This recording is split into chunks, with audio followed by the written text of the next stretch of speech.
moom rekk nag lañ ko ci xamal, xamaluñ ko keneen. waaw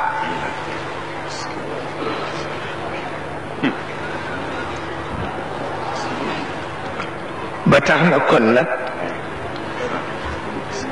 ñun dossier bu ñu am ñu déposé ko ci parti bi.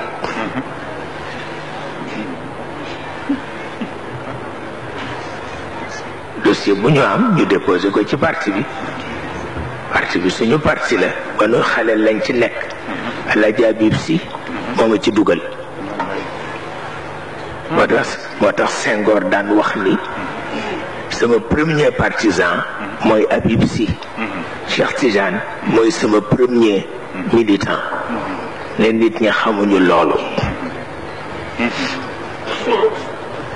Haji Habib Sy moo ma dugal ci parti Senghor. ni ma xale bu dee def politique dafay dugg ci parti bu amagul dara. waaye bu duggee ci parti borom barke kenn du ko xool. waaye bu dee parti bu kenn amul dara bu ca duggee bu parti ba amee ñépp ci bët la leen di xool. El Hadj Habib Sy moo ma wax lii moo ma dugalit ci Senghor ñemeloo ma ko bu baax. boobu Serigne Babacar xamagul Senghor yàlla xam na ko.